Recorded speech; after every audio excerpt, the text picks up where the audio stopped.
Okay, let's continue. In the design of retaining wall, we apply the lateral earth pressure theory.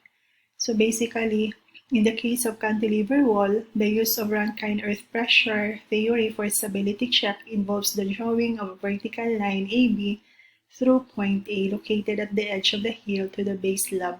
So this is an illustration for a cantilever wall wherein we try to draw a vertical line AB we have here from the heel of the base slab. From the heel of the base slab, we draw a line AB wherein our Rankine active pressure, this is our Rankine active pressure, is acting on this portion.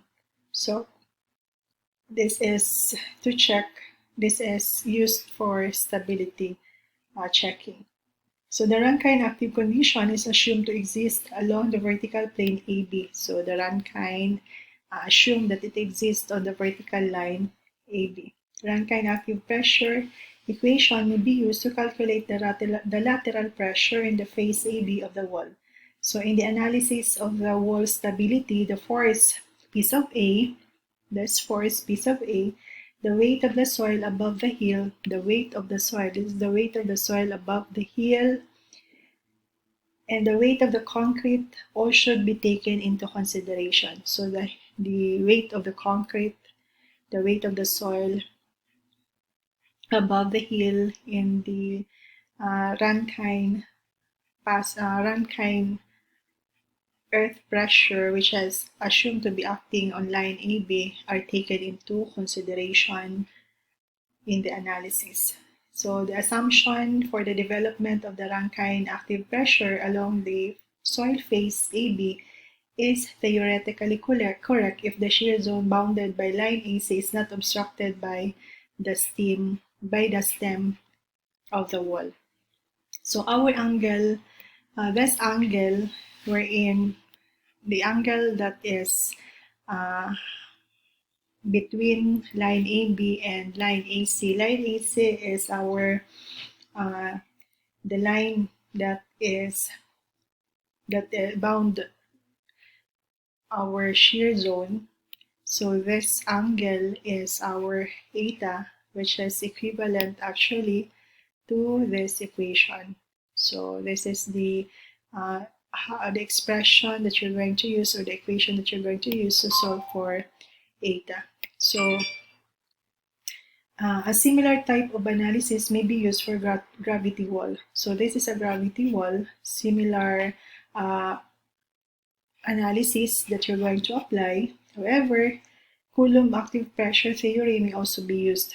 So for this one, you can also use our Coulomb active theory. So for this gravity wall, the same analysis that you're going to apply same with the cantilever retaining wall. However, you can also use the Coulomb active pressure theory in the analysis. So this is our Coulomb active theory that you're going to use in the analysis of the gravity wall. Aside from the Rankine earth pressure, you can also use our Coulomb active earth pressure. So if you're going to, so if the Coulomb's theory is used, it will be necessary to know the range of the wall friction angle and with the types of backfill material. So we have here the ranges of the backfill material. We have the range of the angle of friction dependent on the type of backfill material. So in the case of ordinary retaining wall, water table problems and hence hydrostatic pressure are not encountered. So facilities for drainage for the soil are retained. For the stability of retaining wall, so basically a retaining wall may fail in any of the following ways. So because we're going to check the stability of retaining wall, so it is stated that retaining wall can fail in different ways. So it may overturn about its toe. So this one you have here. It can overturn about its toe. These are now the failure that a retaining wall may encounter. It may overturn about its toe. This is overturning about the toe. This one is it may slide along the base. So the retaining wall may slide along the base. Then you have it may fail due to the bearing capacity of the soil supporting the base. So this one is failure due to the loss of bearing capacity of the soil supporting the base. And this one is it may undergo deep-seated shear failure. So this is an illustration for a deep-seated shear failure. So this is the failure zone. So this is a deep-seated shear failure. So it can also go through excessive settlement. So those are the ways that a retaining wall may fail. When a weak soil layer is located at a shallow dip within a depth of 1.5 times the width of the base of the retaining wall, the possibility of excessive settlement should be considered. In many cases, the use of lightweight backfill material behind the retaining wall may also be a problem. So for a retaining wall, if you're going to construct a retaining wall and you're going to use a lightweight back material, so it also may cause problem on the retaining wall. So this one is an illustration for a deep-seated shear failure. So a deep shear failure can occur along a cylindrical surface. So this is the cylindrical surface, which indicates the deep shear failure, ABC, shown in this figure as a result of the existence of weak layer of soil underneath the wall at a depth of about 1.5 times the width of the base slab of the retaining wall. So this deep-seated shear failure is caused by a weak soil layer underneath the wall at a depth of 1.5 times the width of the base slab. So the failure surface along the minimum factor of safety is obtained is the critical surface of sliding. So for the backfill slope with alpha less than about 10 degrees, the critical failure circle apparently passes through the edge of the hill slab. So in such situation, the minimum factor of safety should also be determined by trial and error by changing the center of the trial circle. So this is how a deep shear failure may occur on a retaining wall that was constructed on a weak layer soil. So how to check the stability of our retaining wall? So first, we're going to check for overturning. So for overturning, so this is the illustration for checking for the stability against stability of the retaining wall, checking for overturning. So we're going to assume that the Rankine pressure is valid. So for that one, based on the assumption that the Rankine active pressure is acting along the vertical plane AB, drawn from the heel of the structure, our Rankine passive pressure, P sub P, is equal to this expression. So based on our assumption a while ago that our Rankine active force is acting on the vertical plane, so our active Rankine active pressure is acting on the vertical plane that we draw from the heel of the retaining wall. It's where our active earth pressure is acting. So our Rankine passive pressure is equal to this expression. So for this one, basically, you simply have to identify our parameters found in this passive Rankine pressure. We have the weight, they have the unit weight, the Rankine passive earth pressure coefficient, And of course, our D, which as identified a while ago, the location of our D. So we have your C, cohesion, and Phi, angle of friction.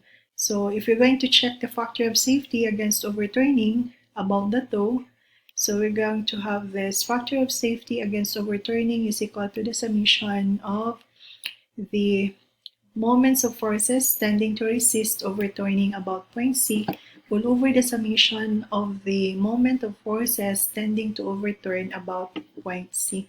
So our summation of m sub O, overturning moment, actually m sub O is overturning moment, m sub R is righting moment. So m sub O is equal actually to p sub h multiplied to h prime all over 3, wherein our p sub h is equal to P sub A cosine alpha. Our P sub A is our Rankine active earth pressure, so you have to identify that one and multiply that one to the cosine alpha. You get now your P sub H, and substitute to this equation, you get now your overturning moment.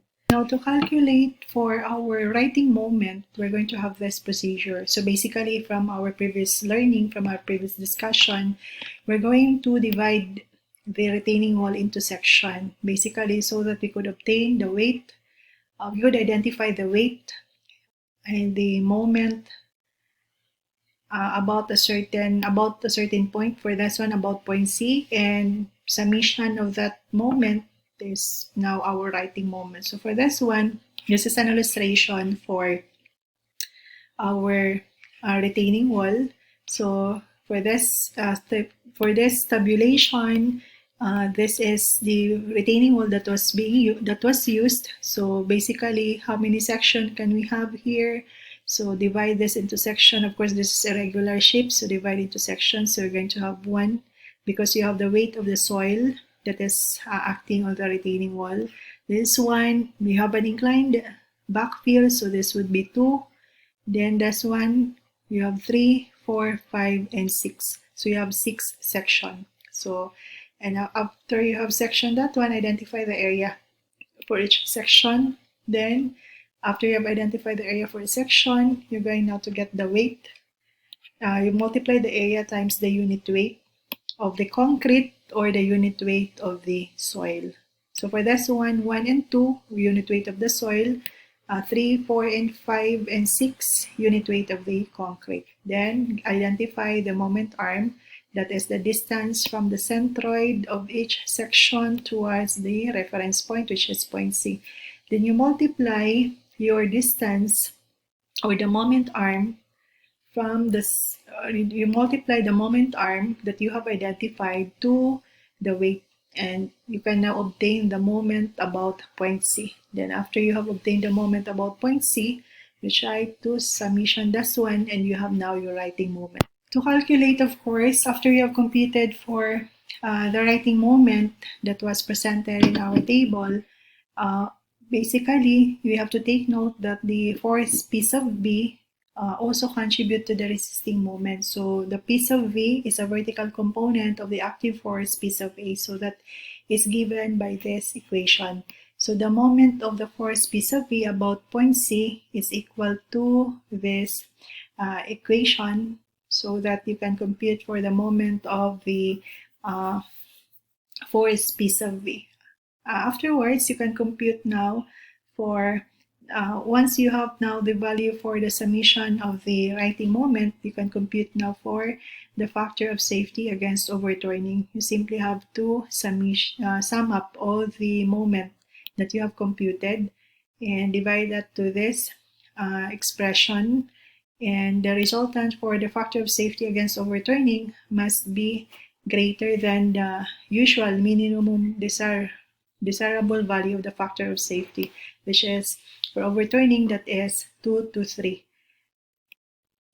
If there would be some designer prefer to use this equation, so they make use of this equation to compute for the factor of safety against overturning.